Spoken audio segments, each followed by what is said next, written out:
Oh, There we go. I got it. Thank you for sharing that.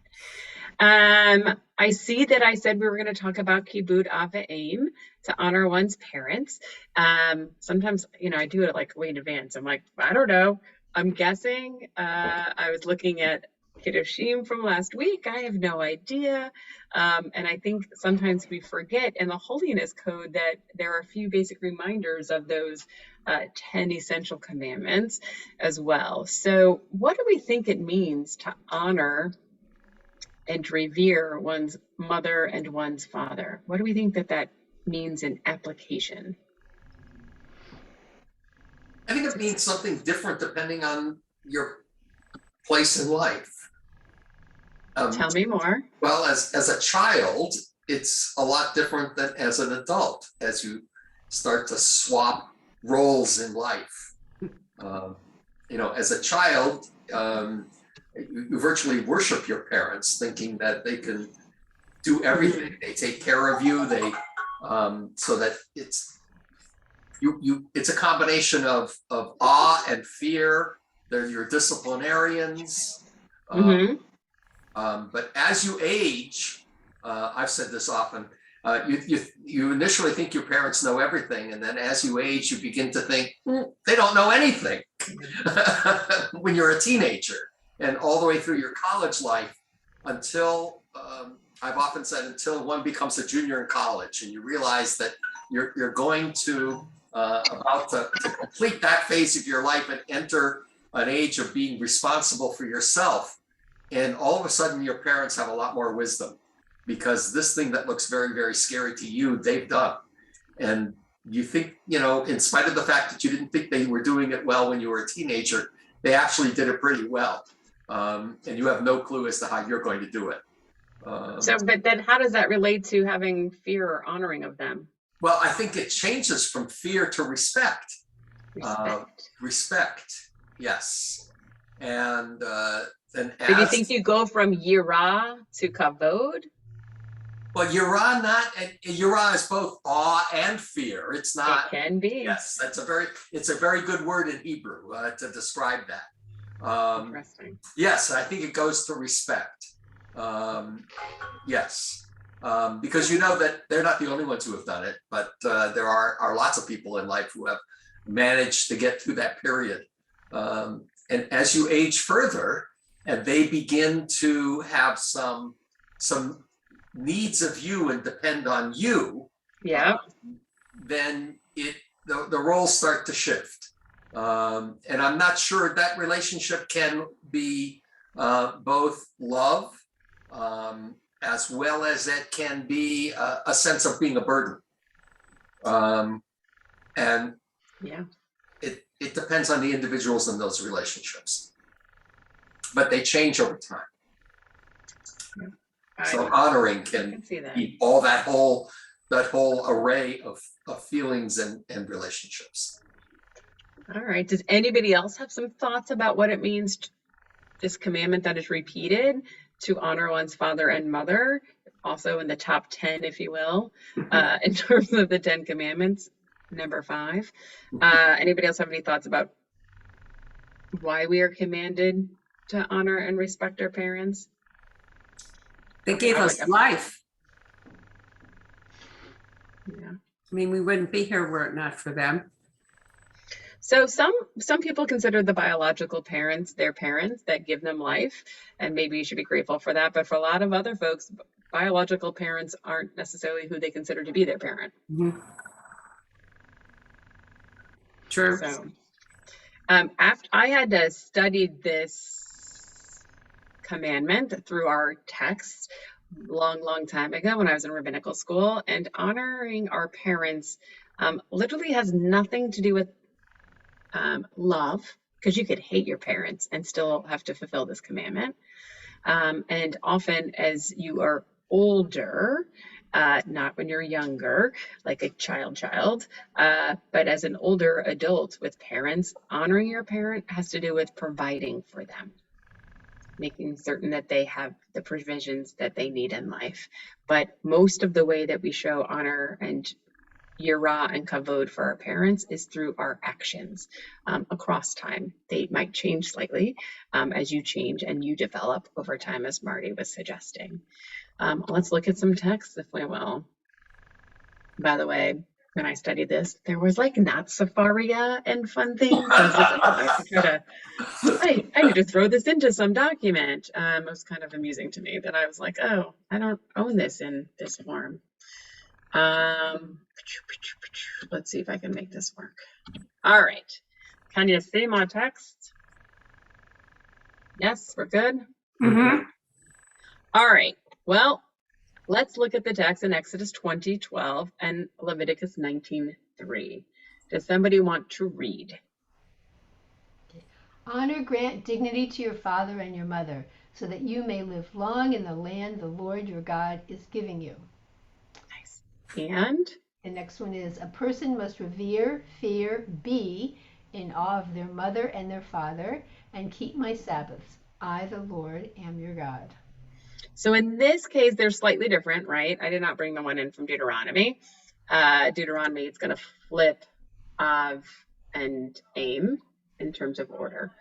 Kibed et avicha ve'et imecha, honor your father and your mother, and then you'll, live in prosperity.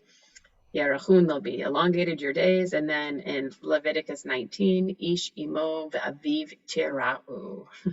A person must revere, fear, whatever you want to translate yira in, of their mother and their father.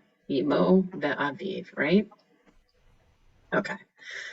I think Marty hit this little side note already, that the word yira can connote multiple English words, including revere, fear, and be in awe. It's often used in regards to God, i.e. it's a mitzvah to have yira for God. Which one do you think is best for that verse was my question. And how come the word that we would use yira for God is appropriate for parents? What do we think about that?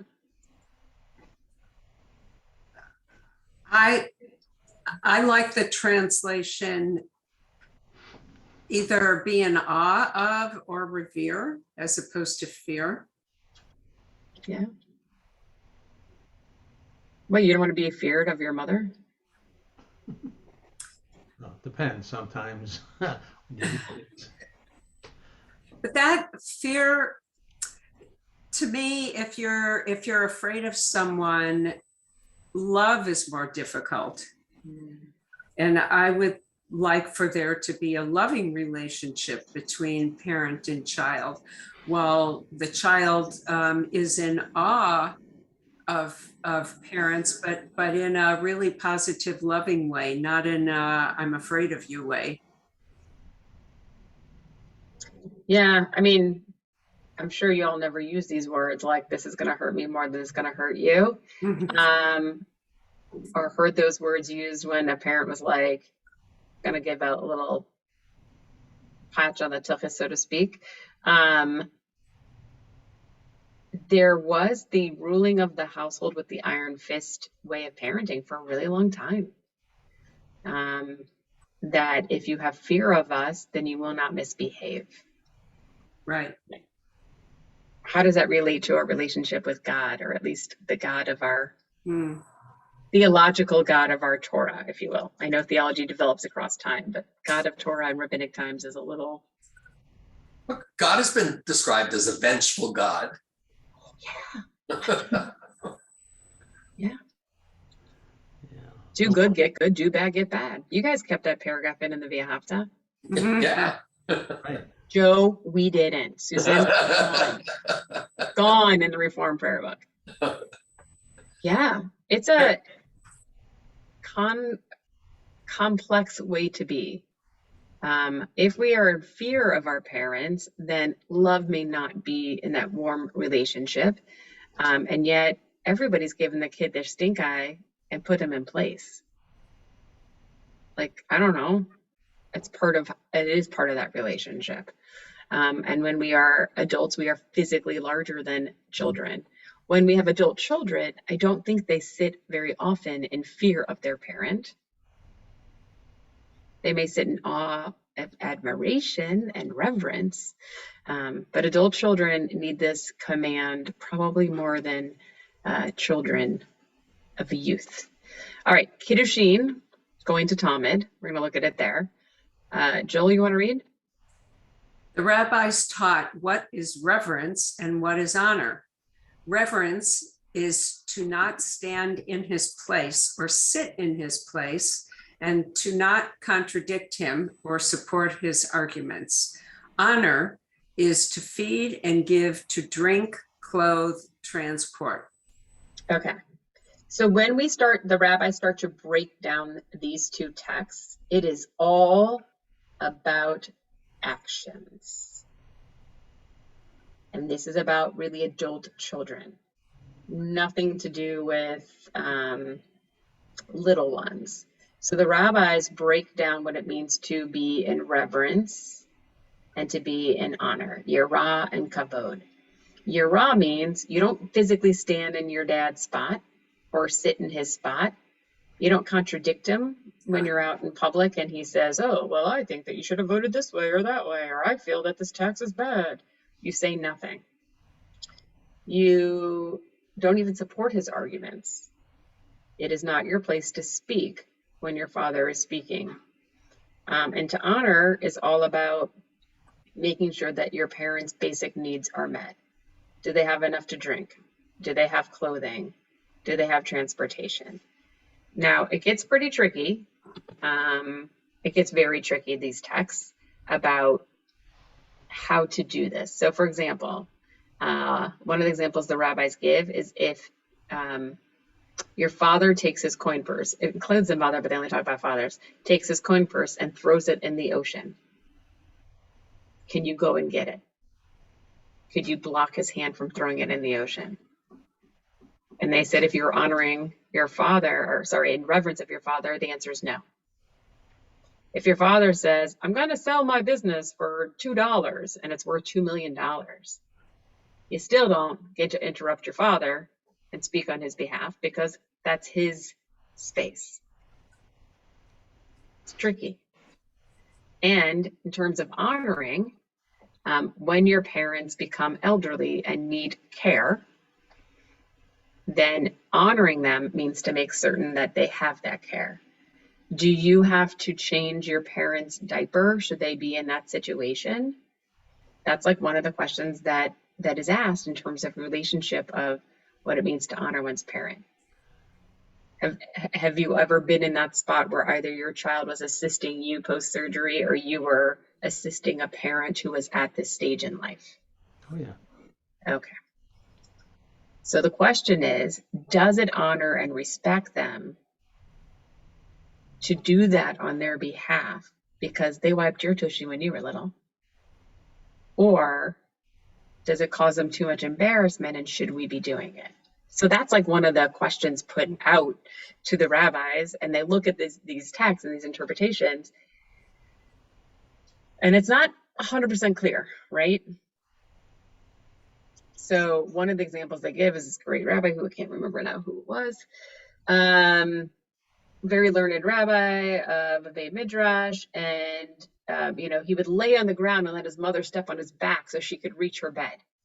And like, here is this great rabbi allowing someone to stand on him. That's how much honor and respect he had for his mother. But she started to flirt with him. She didn't recognize him. And she made a pass at how cute he was. And so he sends her away. The rabbis have a lot of discussion about this.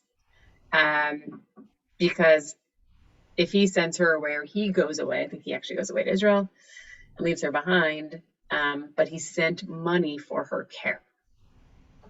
They basically say that he did the right thing because he provided for her care. He couldn't do it himself because it was a jeopardized situation, and that would create more of a sin should he allow his mother to confuse him for his father or something else. So as long as we provide care and we know it, it's in a reputable, like a good way, like you're doing right by them. There might be a point where you can't provide that care and you actually save embarrassment for them. And so that's that tricky spot. But honor for the rabbis is all about their physical needs being met. Are they clothed? Do they have shelter? Do they have food? And reverence is about don't speak in their place, don't sit in their chair. When I grew up, my mom had a chair and my dad had a chair, both at the kitchen table and in the living room. And that was it. I don't know if you guys had that, but we didn't dare sit in their spaces. Just wasn't the right thing to do. There was always daddy's chair. Yeah. The recliner or whatever it is. They have their spots. You don't sit in their spots at the table. It's rude, right? Well, maybe there's nothing rude anymore, but it was rude then. All right, I'm going to go back into, maybe, doesn't want to let me share my screen. Let me see. Zoom is having a thinking mode. Hold tight. Huh? I think it's back up. Okay. It was doing that circling thing where it likes to shut down on you. All right, Joel, will you read Rabbi Joseph Telushkin? The surprising feature of the fifth commandment is its insistence that we owe our parents honor while saying nothing about loving them. It is not as if the Torah is reluctant to command love. Love your neighbor as yourself. And you shall love the Lord your God. You shall love the stranger. Then, why then we not command to honor our parents? Love.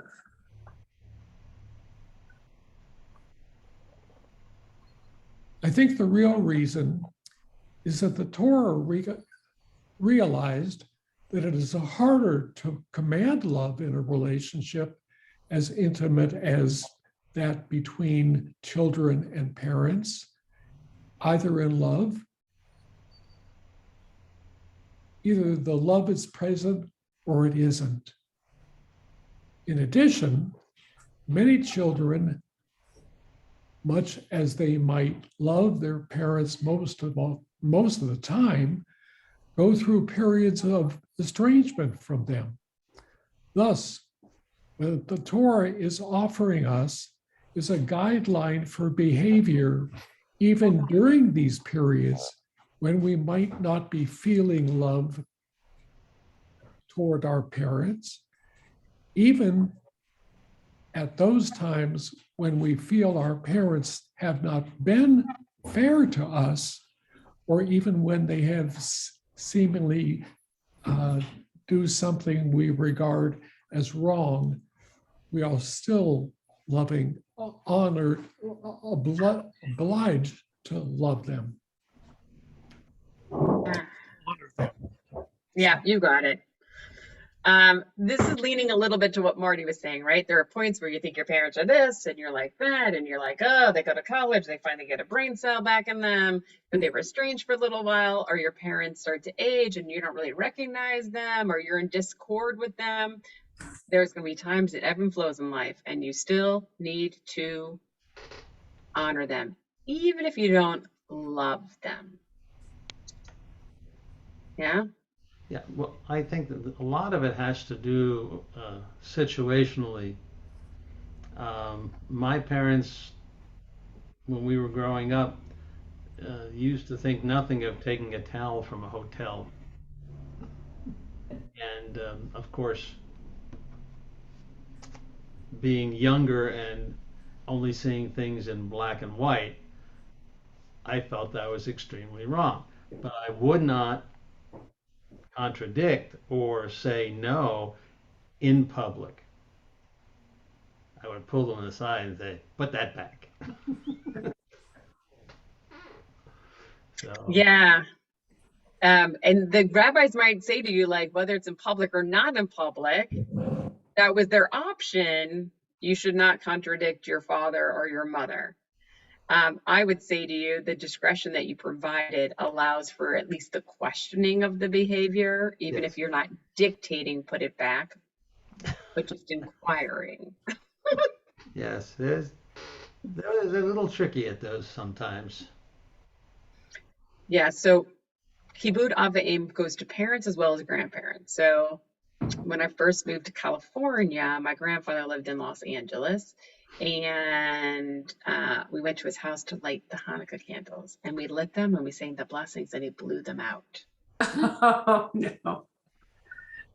And I was a rabbinic student, and I was like, do I say something? Do I not say something? And so I didn't say anything at that time. And then he did it again. And I was like, Mom, what is up with your father? And so she's like, say something. And I was like, I don't want to like contradict him or make him feel bad. I mean, he's my grandfather. I want to honor him, but like, it's not like good, you know? And so finally I said something to him in a very, what I thought was a polite way. He got over his outrage, but it took him by surprise. I was like, Grandpa, the reason why you have like 30 boxes of candles on your shelf is because you don't let them burn down. And there's enough in that box to let them burn because they're supposed to burn for like a time. But for him, I mean, it was probably something of the Depression, and he probably remembered a tradition wrong, and then was passing it on to me and to what would eventually, you know, like, that's how he does. You blow them out. And I was like, it's not right. But I refrained from correcting him the first time. And I tried to refrain from correcting him, but it was that fine line between halacha says, by the way, I'm not that halachic, but I might have been more at the time. Like, you should do this. You should burn them, you know, and you don't blow them out. So it was a very hard lesson for me between wanting to honor and respect my elder and also wanting to do right. So for you, stealing a towel was not cool. But you're supposed to respect the ways of our parents. And tochecha, rebuke, is one thing, but we're not supposed to really rebuke our parents. Well, excuse me. Place to be.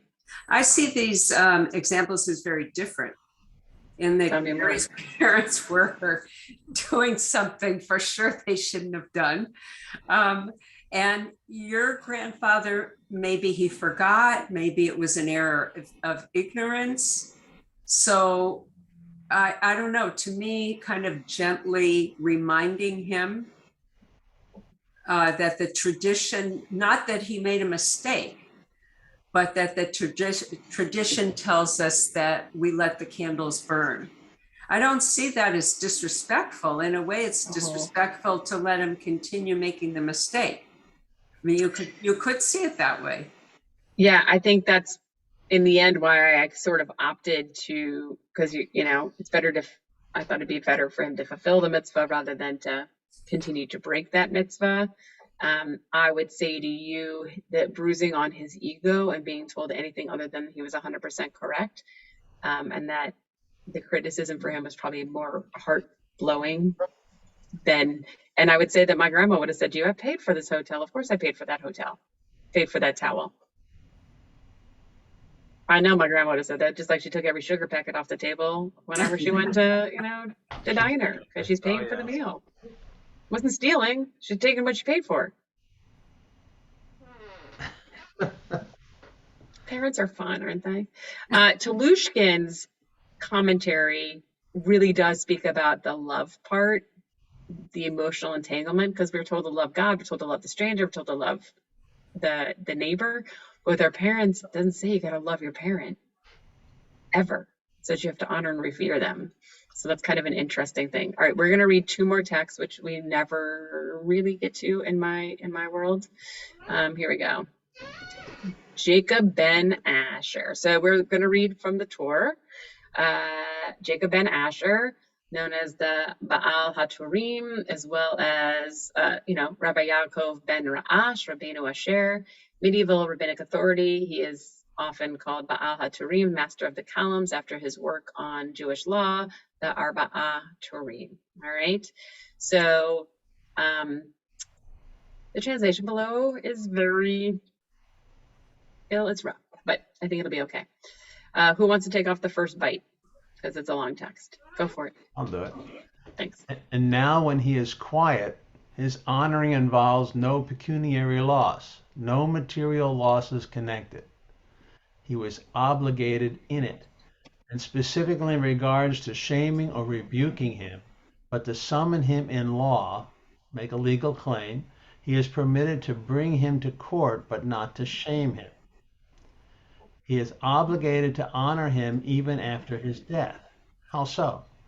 If he said something, a matter of tradition from his father's mouth, he doesn't say, "Thus said my master, my father," but rather he will say thus, "My father, my teacher, behold, may I be the atonement for his grave." In which circumstance does this enunciated rule apply? During the 12 months, but after the 12 months when he remembers him saying, Zikruna livracha. All right, so pause for 1 second. You hit two things already from the Torah. The first one is about keeping your mouth shut even when your parent does something that you are like, this is bad news, right? Keep your mouth shut. But what if it involves like monetary loss, like real stuff? What happens? So it's a little tricky, but you can bring your parent to court. You just can't cause them embarrassment. Can't shame them, but you can bring them to court if you must. And then this is the whole like honoring your parent, honor your father's name. I know it always says father, but it's supposed to be father and mother. Honoring them after their death, right? We say that all the time, like so-and-so blessed memory, so-and-so blessed memory, so-and-so blessed memory. We're trying to lift and honor them, even in quoting from them. All right, will you continue on for me? Sure. Rambam wrote, one whose father or mother is confused in thought, senile, he makes an effort to behave with them according to their mental condition until compassion comes upon them. And if it is impossible for him to stand because they have changed severely, he would leave them and he would go. And he would command others to care for them as proper. All right, so I kind of hint at this earlier, right? So you are really to be with your parent even in times of senility until it's to a place where it's so severe for you or too hard for you that you're starting to not be able to treat them with reverence and honor. And that's when you do depart from them, but you can't depart without ensuring that they have proper care.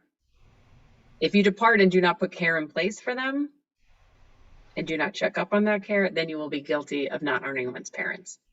But if their senility is in an extreme way, you can place care in front of them. So people ask me all the time, like, should I have my parent in my house? What if I put them in a boarding care? What if I do this? What if I do that? These are the things we look at. What is honoring and respecting them, and do they have proper care? Something to give your parents or your parent, or give them resources, but it's something else to put them in an institution or something that's not providing for them appropriately. Not looking after them. You have to check up on it. And if you can't be the one to check on it, you have to send somebody to do that on your behalf. All right, keep going. Okay. Rabid wrote, this is not proper instruction.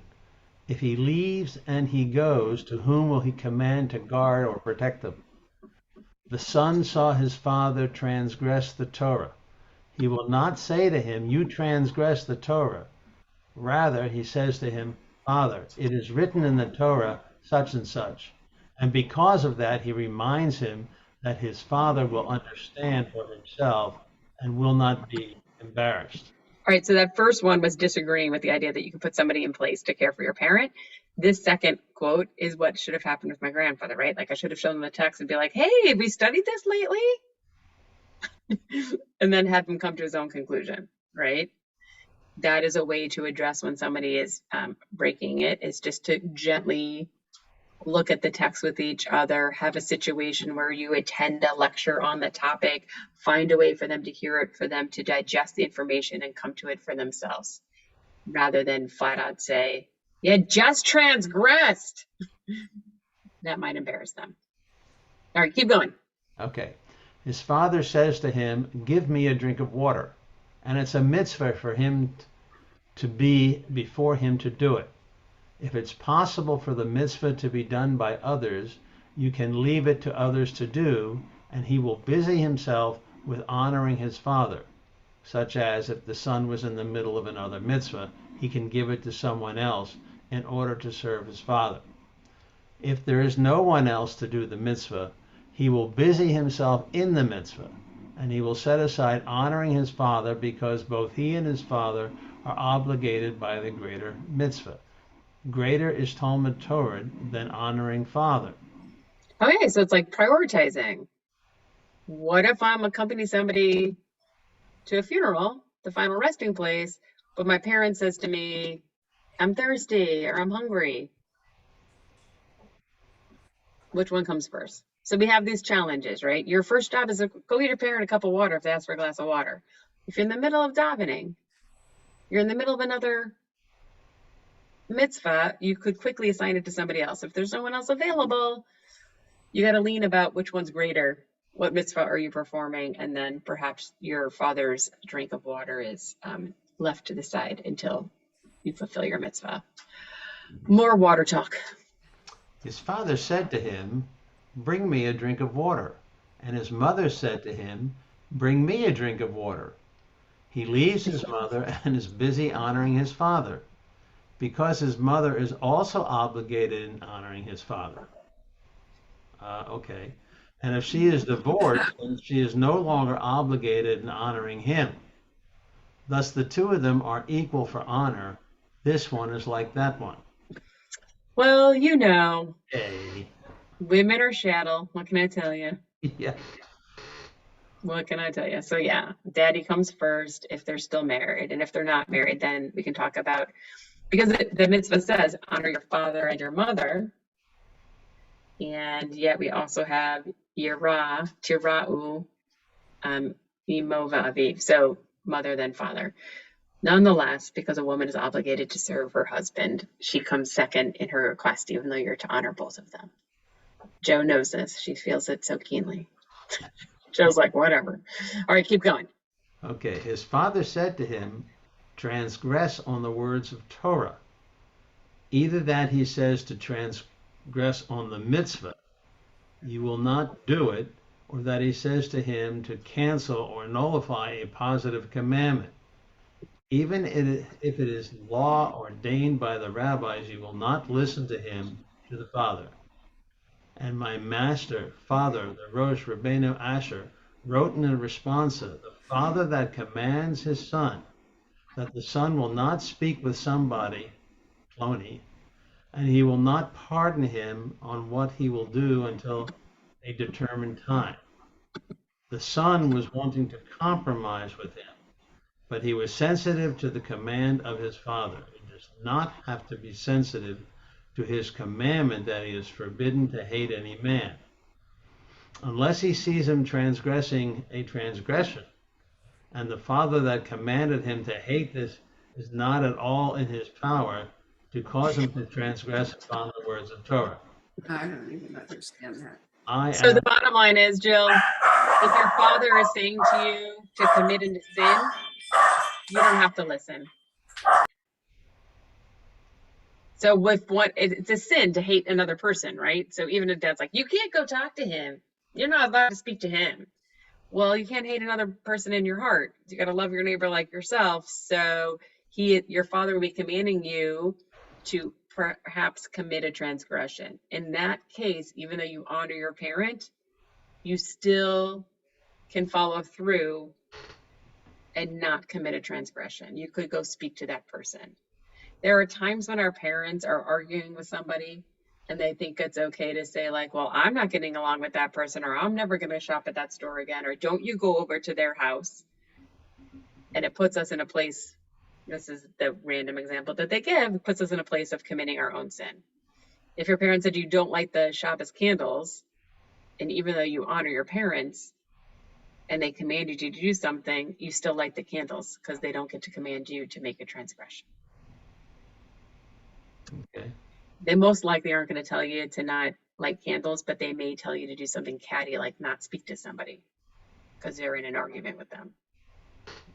Makes sense. How does that fit when the parents themselves are having and the mom and the dad aren't talking to each other? well, not talking to each other. Tell your father that, put that over there, or do something like that. And the father answers, you can tell your mother that I will do it when I get good and ready. I've been in that situation. Oh my goodness. I guess because they're both commanding you to go do, you do them. But if there was one who came to you first, you would be subservient to your father first. That's Oh, crazy stuff. all right. Let's keep going. The Torah is so fun. Both man and women are equal in regards to honor and reverence of the father and mother, except when there is to a man the ability to do, and there is not to the woman the ability to do. That he has authority in general upon her. Therefore, if she is divorced or a widow, they, the two of them, are equal. The Rambam wrote, a mamzer is obligated in honoring his father and his mother and also revering them, even though he is exempt from rules regarding hitting them or cursing them until they do Shuvah. Oh, that's cool. Ah, even if your parents do wrong by you, even if you're a momser, you still got to honor them. Bah. All right. Even though, I'll continue. Even though his father was evil and a master of transgressions, he honors him and reveres him. It appears to me because that he is evil, he is not obligated to honor him, as we read in Bava Kama 94b, to collect a bill their father left them, a stolen cow. They are obligated to return on account of their father's honor. And one raised the objection, this is not doing the deeds of the people. It is explained, they are not obligated with his honor. And the answer makes the distinction when he does Shuvah. From this we derive that all the time when he doesn't make Shuvah, they are not obligated in honoring him. Even though that a man is obligated to revere from before his father and his mother very much to honor them. It is forbidden for a man to make heavy the yoke of obligation upon his son, and to be strict with honor upon them, that he will not bring them to be set up for failure or obstruct them, cause them to stumble. Rather, he will pardon and avert his eyes, look the other way, and conceal himself from them. So there's a lot in this one section, and I know it's weird, but there's a lot in this one section. Bottom line, if your father is in a bad state and is, has to still make teshuvah, then you may not be obligated to fulfill all of his needs, wants, desires, those honoring parts. The other factor is a parent shouldn't make it so hard on their kid. They shouldn't make it so hard on them to honor or revere them. And so there are times that we casually look the other way. It may be not as simple as like if the kid sits in your seat, but you casually sometimes look the other way if the burden is too much upon the child. And so they just didn't see that you weren't fulfilling this because they were looking the other way. It's not, honoring and revering shouldn't be so hard. I think for folks who have aging family members, we know it can be a lot. Be a lot. All right, we're almost done with the tour. Rock it out. Keep going. Okay. The father that forgoes the honor due to oneself, his honor is renounced. And the man that hit his eldest son was excommunicated. That behold, he transgresses upon. Before the blind, you will not place a stumbling block. Yeah, if you're beating your kid, how are they supposed to honor you? They can't. They can't. So there is a point where you are not obligated. Keep going. Okay.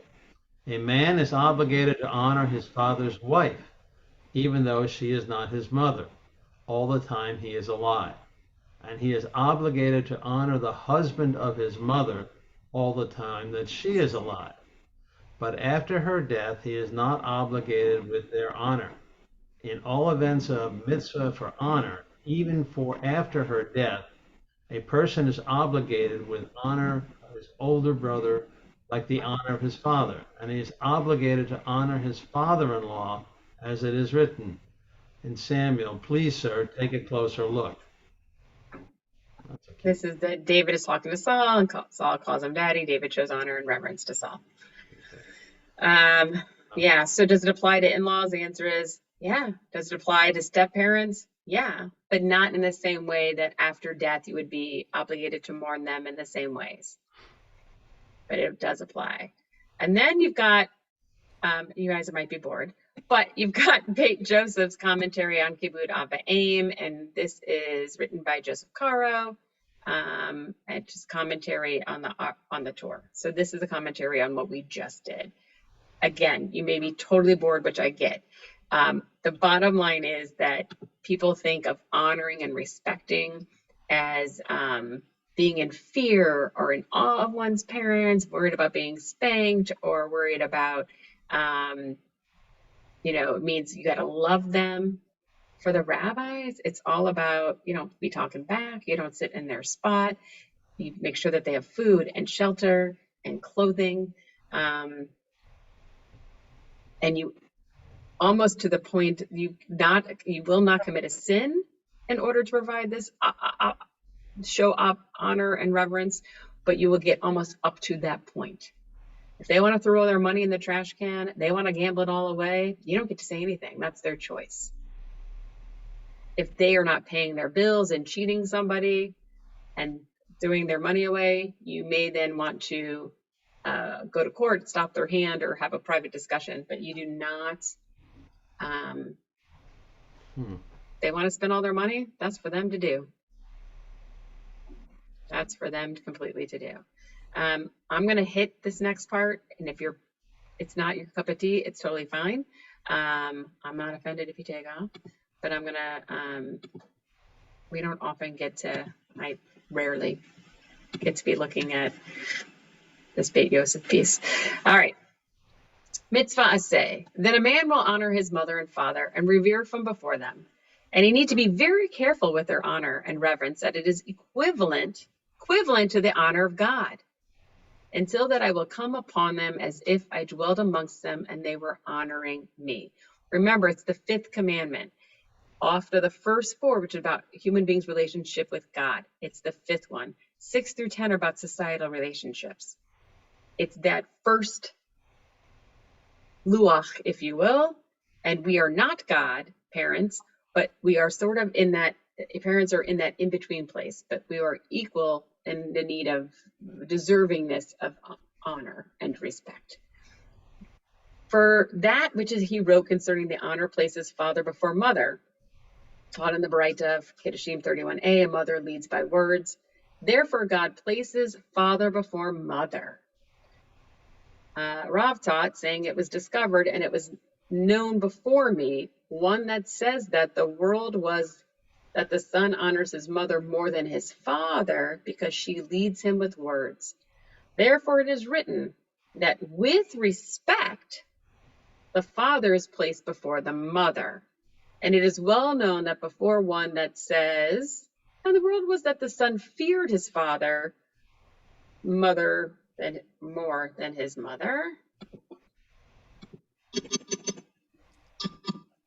because his father teaches him Torah. Therefore, it is written, fear mother before fearing father.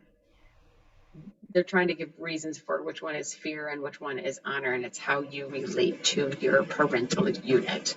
And so you probably need both. And we go through those kind of relationships. And what is fear and what is honor? With fear, do not stand in his place and do not sit in his place and do not contradict his words and do not give weight to them.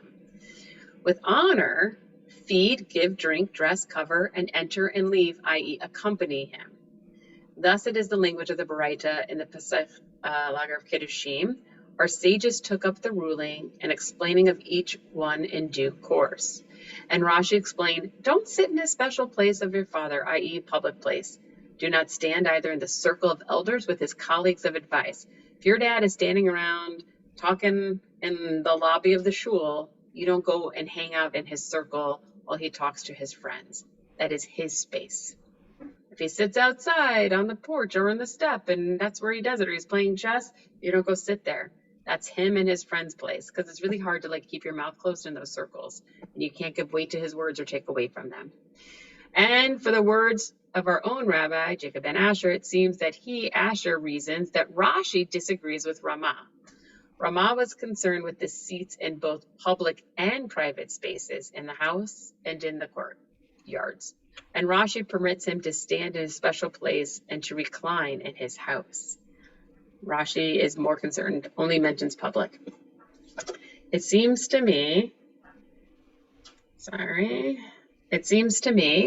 Joseph Caro, that Rashi also forbids the private.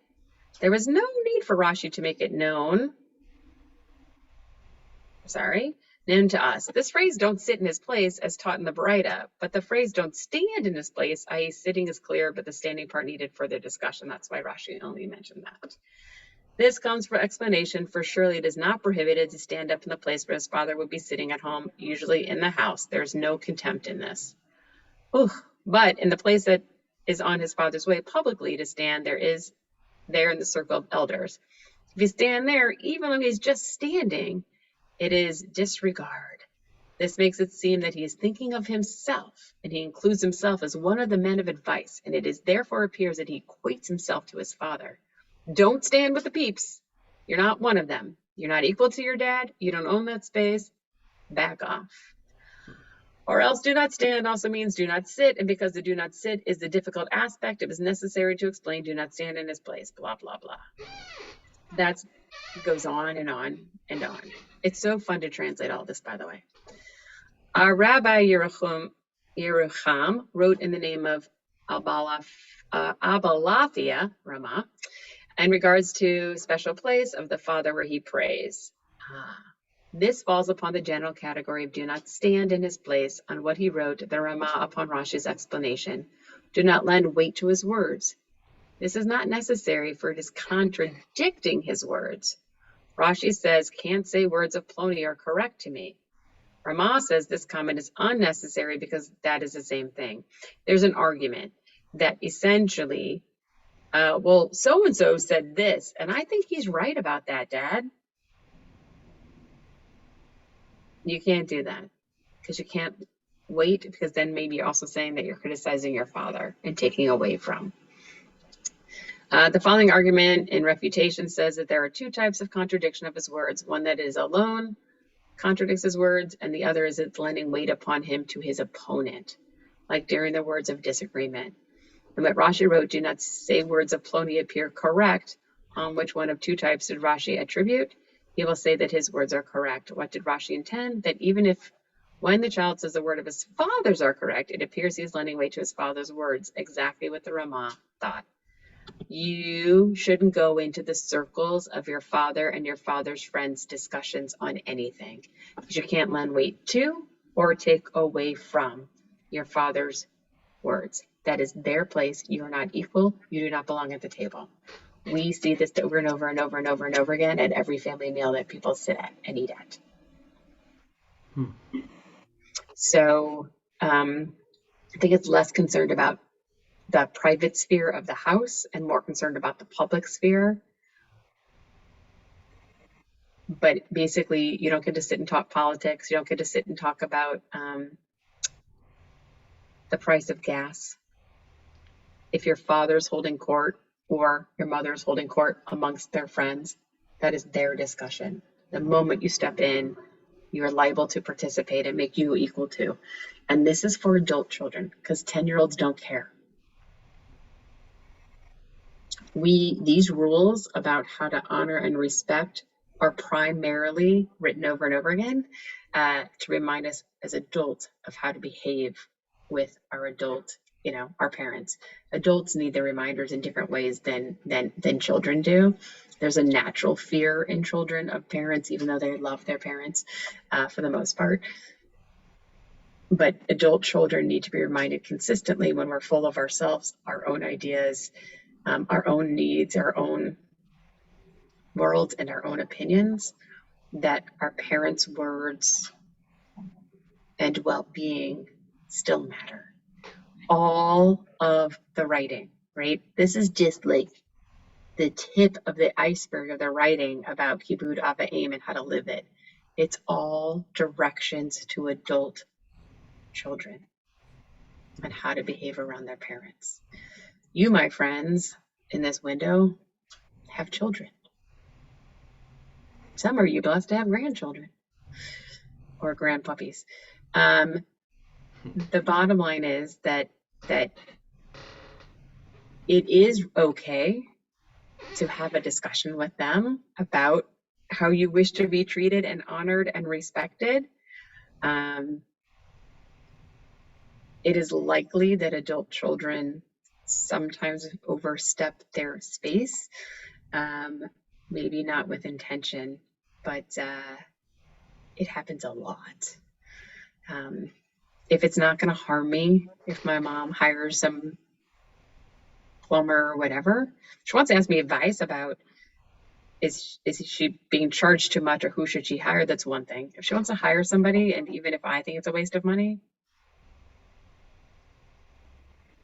I can just be there to support her and listen to her. It's not my job to contradict her if there's no harm or massive transgression happening. I can coach her, I can talk to her, but it's really not my space. It's a challenging,